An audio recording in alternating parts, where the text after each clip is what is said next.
반갑습니다. 광여입니다. 우리는 평생 무언가를 구하며 삽니다. 돈을 구하고 명예를 구하고 사랑을 구합니다. 그러나 구하면 구할수록 갈증은 깊어지고 정작 내가 원하는 것은 손가락 사이에 모래처럼 빠져나갑니다. 왜일까요? 그것은 우리의 구함이 결핍에서 시작된 탐욕이기 때문입니다.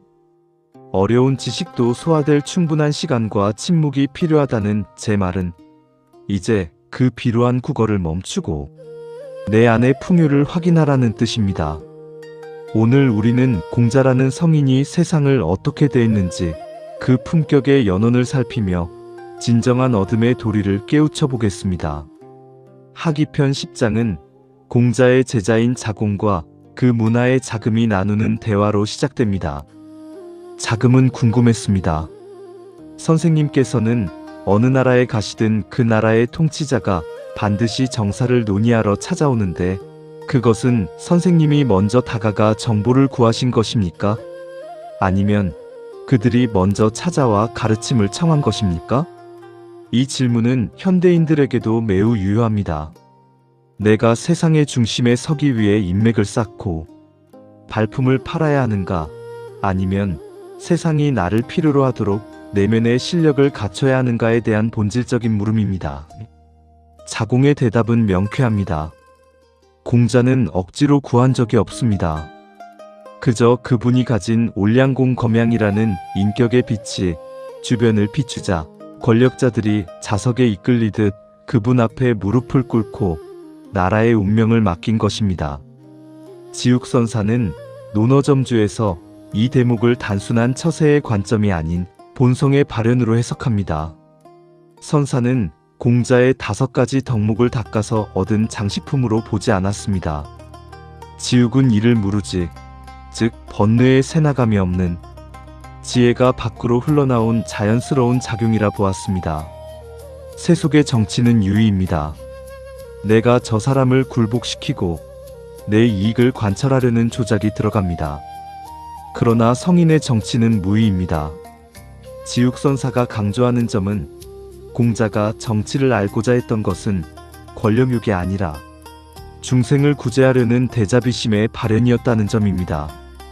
구하는 마음이 없으나 구함이 저절로 이루어지는 이 역설은 오직 자기 마음의 주인 자리를 되찾은 자만이 보여줄 수 있는 선적인 기상입니다. 이를 유식학적으로 풀어봅시다. 우리의 제8 아레야식의 구함이라는 결핍의 종자가 가득하면 우리는 평생 밖으로 치다르며 남의 것을 탐하는 삶을 삽니다. 이것이 유루의 삶입니다. 그러나 수행을 통해 아레야식의 종자를 정화하여 전식득지를 이루면 내 안의 양지가 태양처럼 빛나게 됩니다. 태양이 빛나면 꽃들이 저절로 고개를 돌리듯 내 안에 올량공검양이 확립되면 세상의 인연들은 저절로 나를 향해 정렬됩니다. 양명학에서 말하는 치양지는 바로 이런 상태를 의미합니다. 내 마음의 양지를 온전히 실현하는 것이 곧 세상을 다스리는 정사의 시작입니다. 따라서 공부하는 자의 최우선 과제는 정보를 얻는 것이 아니라 내 인격의 향기를 발현하는 것입니다. 10장 전체를 관통하는 핵심은 거울의 비유와 같습니다. 거울은 앞에 오는 사물을 거부하지도 않고 지나가는 사물을 붙잡지도 않습니다. 공자의 마음이 그와 같았습니다. 나라의 정사가 그분 앞에 펼쳐진 것은 공자가 거울을 들이밀었기 때문이 아니라 그분이 너무도 맑은 거울이었기에 세상의 모든 이치가 그분 앞에 스스로를 드러낸 것입니다. 우리는 그동안 거울에 낀 먼지를 닦을 생각은 하지 않고 거울 속에 멋진 그림이 비치기만을 갈구해 오지 않았습니까? 자공이 증언하는 공자의 위대함은 바로 그 맑음의 위력입니다.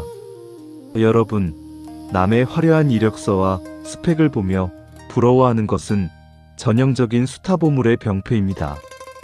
남의 집 금송아지 숫자를 세는 것이 당신의 빈곤한 영혼과 무슨 상관이 있습니까? 공자가 올량공검양으로 나라의 기틀을 잡을 때 당신들은 인터넷 검색창을 두드리며 남의 사생활과 정보를 구하는데 골몰하고 있습니다.